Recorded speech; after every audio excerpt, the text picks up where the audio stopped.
8 नवंबर 2024 दिन शुक्र। आइए बात करते हैं आज के मुख्य समाचार में। देखिए, आज के दिन को वर्ल्ड रेडियोग्राफी डे के रूप में भी मनाया जाता है और भारतीय इतिहास के लिए भी दोस्तों आज का दिन बहुत ही महत्वपूर्ण है, क्योंकि एक तो आज ही के दिन चंद्रमा की कक्षा में पहुंचा था भारत का पहला चंद्रयान मिशन 1 8 नवंबर 2008 को। और इसके अलावा दोस्तों आज ही के दिन साल 2016 में भारत सरकार ने नोटबंदी की थी। आपको पता होगा, पुराने 500 और 1000 के नोटों का चलन रातों रात बंद करने की घोषणा कर दी थी प्रधानमंत्री नरेंद्र मोदी ने। वो दिन भी आज ही का था, 8 नवंबर 2016। नोटबंदी को 8 साल पूरे हो चुके हैं, जब देश में रातों रात 15 लाख करोड़ से भी ज्यादा की करेंसी रद्दी हो गई थी। और वे 8 नवंबर के इतिहास की कुछ बड़ी घटनाओं के बारे में जानकारी आप देख सकते हैं। आज के दिन कौन प्रसिद्ध व्यक्ति जन्मे, किनका निधन हुआ। चलिए अब अपन आगे बढ़ते खबरों में। देखिए, एक तो छठ महापर्व का माहौल चल रहा है। कल डूबते सूर्य को अर्घ्य दिया लोगों ने। महिलाओं ने बड़ी ही धूमधाम से नदी और तटों पर, घाटों पर सूर्य अर्घ्य देकर बड़ी जश्न के साथ छठ महापर्व का त्योहार मनाया। तो कल डूबते सूर्य को अर्घ्य दिया गया। आज उगते सूरज की पूजा की जाएगी। सुबह सुबह मॉर्निंग में ही सूर्य देव को जल चढ़ाया जाएगा और कुछ यूं नहाए खाए और खरना से शुरू हुए इस छठ महापर्व का समापन आज होगा। तो अगेन आप सभी देशवासियों को एक बार फिर से आपके अपने डीएलएस भाई की तरफ से छठ पूजा, छठ महापर्व की ढेर सारी हार्दिक शुभकामनाएं। और चलिए अब अपना आगे बढ़ते हैं खबरों में। देखिए, पहली खबर, बढ़ते प्रदूषण के बीच दिल्ली एनसीआर में पराली जलाने पर केंद्र सरकार की तरफ से नियमों में बड़ा बदलाव किया है। दिवाली बाद वायु की गुणवत्ता और ज्यादा खराब हो रही है और इसी बीच पराली जलाने पर अब किसानों को दुगना जुर्माना देना पड़ेगा।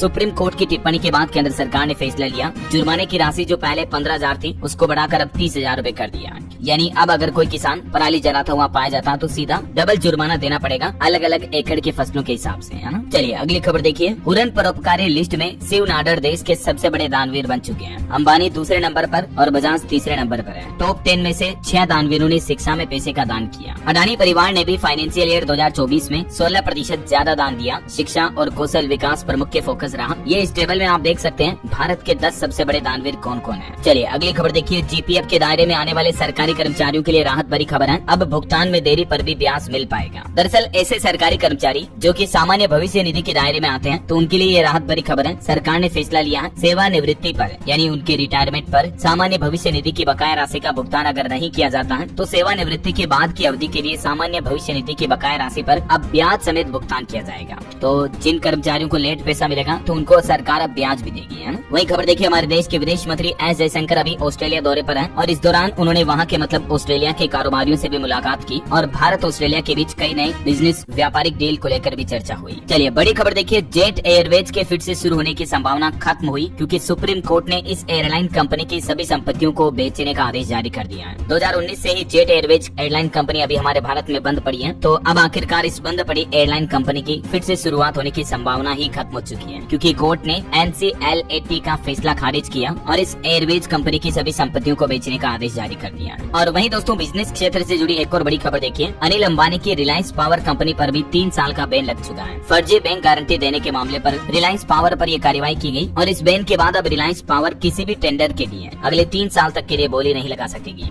SECI की तरफ से ये रोक लगाई गई है। वहीं खबर है कि सैटेलाइट ब्रॉडबैंड के लिए भी स्पेक्ट्रम का आवंटन होगा। अंबानी और मित्तल की नीलामी की मांग पर केंद्रीय दूरसंचार मंत्री ज्योतिरादित्य सिंधिया ने भी ये बयान दिया। और एक बड़ी दुख भरी खबर देखिए दोस्तों। जम्मू कश्मीर के किश्तवाड़ में देर रात आतंकियों के साथ मुठभेड़ हुई और इसमें 2 विजिल डिफेंस गार्ड की जान चली गई। जैश से जुड़े संगठन ने कहा कि कश्मीर की आजादी तक जंग जारी रहेगी। वहीं कोलकाता ट्रेनी डॉक्टर मामले पर भी खबर आ रही है। सुप्रीम कोर्ट ने पश्चिम बंगाल से बाहर केस ट्रांसफर करने से इनकार कर दिया है और डॉक्टरों की सुरक्षा के लिए सभी राज्यों से सुझाव भी मांगे हैं। सुप्रीम कोर्ट ने CBI की अपडेटेड स्टेटस रिपोर्ट को लेकर 4 सप्ताह में ये जवाब मांगा है और साथ ही कोर्ट ने इस मामले की सुनवाई किसी और राज्य में ट्रांसफर करने से भी इनकार कर दिया है। वहीं खबर देखिए। गृह मंत्री अमित शाह बोले कि आतंकवाद के खिलाफ एक मजबूत इकोसिस्टम बनाया जाएगा। आतंकियों की उम्र पहले से घटी है। PM के जीरो टॉलरेंस नारे को भी दुनिया ने अपनाया। गृह मंत्री अमित शाह ने कहा कि जल्द ही भारत सरकार द्वारा नेशनल काउंटर टेररिज्म पॉलिसी लाई जाएगी, देश में हो रहे आतंकवाद को रोक लगाने के लिए। और गृह मंत्री अमित शाह ने आतंकवाद निरोधी सम्मेलन 2024 का भी उद्घाटन किया। और वहीं खबर देखिए। महाराष्ट्र में भाजपा ने कांग्रेस पर आरोप लगाया। राहुल गांधी के प्रोग्राम में संविधान की खाली प्रतियां बांटी गई। फडणवीस बोले कि राहुल अर्बन नक्सलियों की मदद करना चाहते हैं। और खबर देखिए दोस्तों। सलमान खान के बाद अब बॉलीवुड एक्टर शाहरुख खान को भी जान से मारने की धमकी मिली। छत्तीसगढ़ रायपुर से धमकी भरा फोन आया। मुंबई पुलिस पहुंची और केस भी दर्ज हुआ। वैसे आजकल गैंगस्टर लॉरेंस और दाऊद की तस्वीर वाली ऑनलाइन ई-कॉमर्स प्लेटफॉर्म पर टी-शर्ट बेची जा रही है, तो उनके खिलाफ भी FIR दर्ज करके सरकार ने कार्रवाई की है। वहीं खबर देखिए। हिंदुओं को माला व भाला दोनों रखना चाहिए। बागेश्वर धाम के पंडित धीरेन्द्र कृष्ण शास्त्री ने सनातन बोर्ड बनाने की भी मांग की है। उन्होंने कहा कि भारत में सीमा और हसीना दोनों सुरक्षित हैं और वो बोले कि या तो वक्फ बोर्ड को खत्म किया जाए या वक्फ के जैसे ही सनातन बोर्ड का भी गठन किया जाए।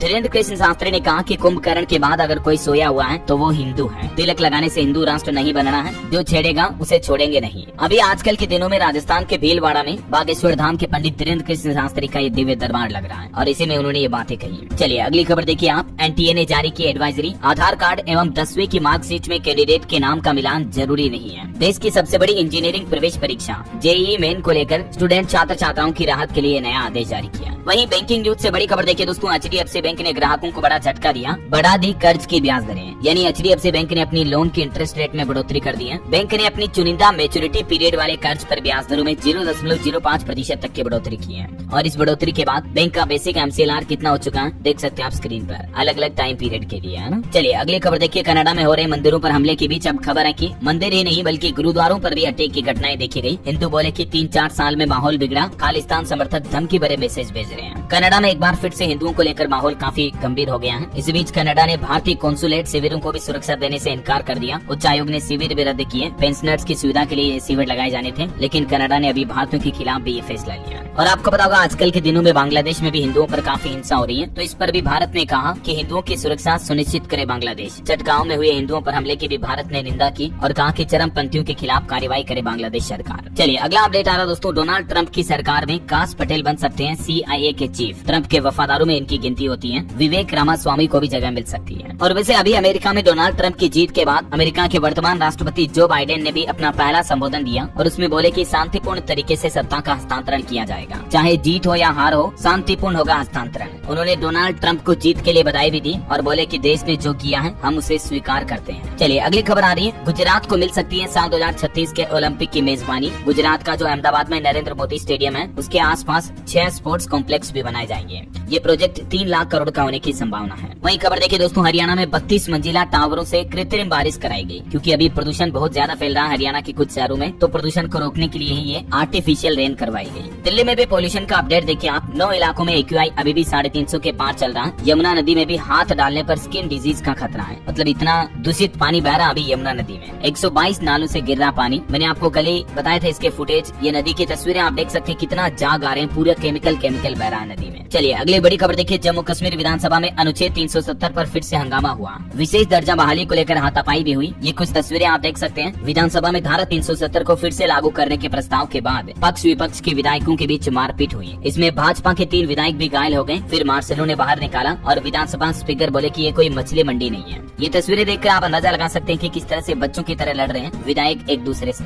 क्योंकि जम्मू कश्मीर की वर्तमान सरकार धारा 370 और 35A की बहाली करना चाहती है, मतलब इसे फिर से लागू करना चाहती है। चलिए अगली खबर आ रही है। GST रजिस्टर्ड व्यापारियों की सुरक्षा के लिए सरकार की तरफ से एक खास योजना बनाई गई है। अब 10 लाख रुपए तक की बीमा सुरक्षा मिलेगी। GST के तहत पंजीकृत व्यापारियों को किसी भी तरह की दुर्घटना में मृत्यु हो जाने या अपंगता की स्थिति में अब सरकार की तरफ से 10 लाख रुपए इंश्योरेंस यानी कि बीमा के रूप में दिए जाएंगे। हालांकि कोरोना से मौत होने पर यह लाभ नहीं मिलेगा। सरकार की तरफ से इसको लेकर क्लियरिफिकेशन भी जारी किया गया। चलिए अगली खबर देखिए। एक रिपोर्ट सामने आ रही है कि मोदी सरकार के 10 साल में 4 गुना बढ़ी खाद्य सब्सिडी। मुफ्त राशन के लिए भी बफर स्टॉक पर खर्च बढ़ाया है सरकार ने। 2014 से लेकर 2024 तक के आंकड़े जारी किए हैं सूचना एवं प्रसारण मंत्री अश्विनी वैष्णव की तरफ से। चलिए अगली खबर देखिए दोस्तों। एक अंतर्राष्ट्रीय अपडेट है। ऑस्ट्रेलिया में अब बच्चे नहीं कर पाएंगे सोशल मीडिया का उपयोग, मतलब कि बच्चे फेसबुक इंस्टाग्राम ये नहीं चला पाएंगे। ऑस्ट्रेलिया के प्रधानमंत्री अल्बनीज ने कहा कि सोशल मीडिया बच्चों को नुकसान पहुंचा रहा और इसलिए पूरे ऑस्ट्रेलिया देश में 16 साल से कम आयु के लड़के लड़कियों के सोशल मीडिया उपयोग पर पाबंदी लगा दी है सरकार ने। कहीं न कहीं देखा जाए दोस्तों ये बहुत ही अच्छा फैसला है, क्योंकि वाकई में सोशल मीडिया की वजह से बच्चों में कई नकारात्मक चीजें आती हैं। बच्चे तनाव में, फ्रस्ट्रेशन में चले जाते हैं ज्यादा सोशल मीडिया का या ऑनलाइन इंटरनेट का यूज करने से। मैं तो कहता हूँ ऐसा नियम सरकार को भारत में भी लागू करना चाहिए। आपकी क्या राय है इस पर कमेंट करके बताओ देखें मुझे। चलिए अगला अपडेट देखिए। डिजिटल तकनीक अपनाने से पेंशन भोगियों को अब कार्यालयों के चक्कर काटने की जरूरत नहीं है, क्योंकि पेंशन एवं पेंशन भोगी कल्याण विभाग की तरफ से अभी राष्ट्रव्यापी डिजिटल जीवन प्रमाण पत्र DLC अभियान 3.0 का आयोजन शुरू कर दिया है। तो इसके माध्यम से पेंशन भोगी घर बैठे ही अपना जीवन प्रमाण पत्र जमा करा सकते हैं। इस अभियान के तहत 30 नवंबर तक देश भर में 800 स्थानों पर शिविर भी लगाए जाएंगे, जिनके माध्यम से भी बुजुर्ग जो है वो अपना जीवन प्रमाण पत्र घर बैठे ही जमा कर पाएंगे। चलिए अगला अपडेट है हाईकोर्ट का एक बड़ा फैसला। 58 साल की उम्र में रिटायरमेंट गैर कानूनी है। हाई कोर्ट ने हिमाचल प्रदेश सरकार को गलत ठहराया। दरअसल एक चतुर्थ श्रेणी कर्मचारी का मामला था जिसमें सेवानिवृत्ति की आयु 60 साल से घटाकर 58 वर्ष की जानी थी। तो कोर्ट ने 60 साल की आयु तक सेवा जारी रखने का अधिकार बताया है कर्मचारी के लिए। और दोस्तों सुप्रीम कोर्ट के भी कुछ बड़े फैसले देखिए। सरकारी कर्मचारियों पर मनी लॉन्ड्रिंग केस के लिए मंजूरी जरूरी होगी। सुप्रीम कोर्ट ने कहा कि ये प्रावधान ईमानदार और निष्ठावान अधिकारियों की रक्षा के लिए बनाया गया है। मैंने आपको बताया था ना कल कि अब PMLA कानून यानी कि prevention of money laundering act के तहत अगर किसी सरकारी कर्मचारी पर मुकदमा चलाना है तो उससे पहले मंजूरी लेना जरूरी होगा। वहीं सुप्रीम कोर्ट ने एक और फैसला सुनाया कि सरकारी नौकरी शुरू होने के बाद सरकारें मनमानी तरीके से बदलाव नहीं कर सकती है। राजस्थान सरकार द्वारा एक भर्ती नियुक्ति मामले पर सुप्रीम कोर्ट की तरफ से यह बड़ा फैसला सुनाया,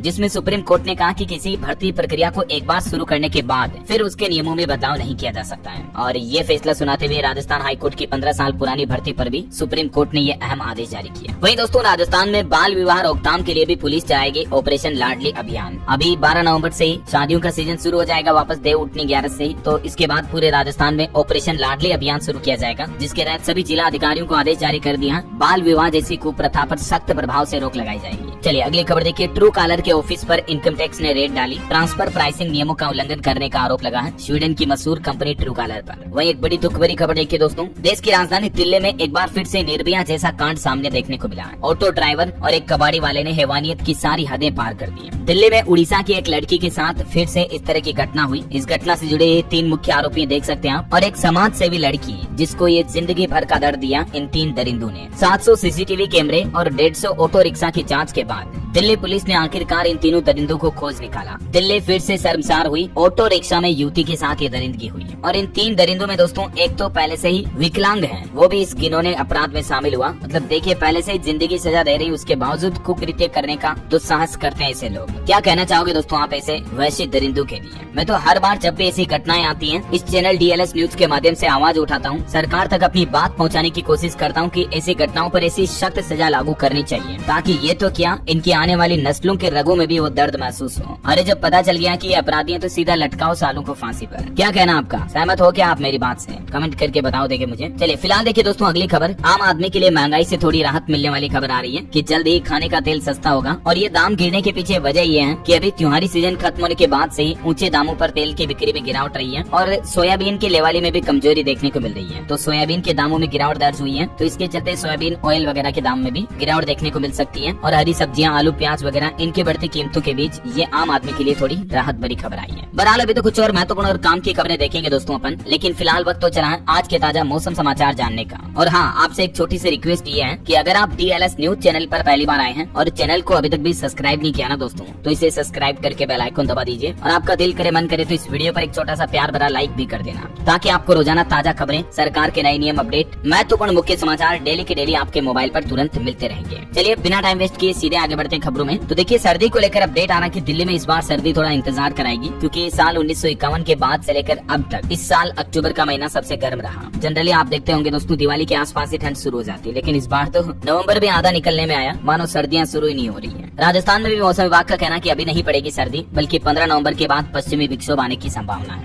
बाकी कुछ दक्षिणी राज्यों में बारिश की संभावना भी है, हल्की फुल्की मध्यम बारिश हो सकती है अगले 24 घंटों के दौरान। चलिए मौसम के बाद सराफा बाजार पर नजर डालें तो देखिए सोना 1356 रूपए गिर कर अभी 76,780 रूपए प्रति 10 ग्राम पर पहुंच चुका है। चांदी में भी अच्छी खासी गिरावट देखी गई, 2532 रूपए सस्ती हुई चांदी, और अभी चांदी का भाव 90,369 रूपए प्रति किलो बिक रहा है। अभी मतलब दोस्तों अमेरिकी चुनाव के नतीजों के बाद सोना चांदी में काफी अच्छी गिरावट देखने को मिली है। चलिए कुछ मार्केट अपडेट भी देख लेते हैं। वैसे तो अमेरिका के चुनावी नतीजों के दिन शेयर मार्केट अच्छा ग्रीन में रहा, लेकिन एक बार फिर से मार्केट में क्रेज देखा गया। चुनावों का कोई ज्यादा असर लंबे समय तक नहीं दिखा। निफ्टी और सेंसेक्स में 1% से भी ज्यादा की गिरावट हुई बीते दिन।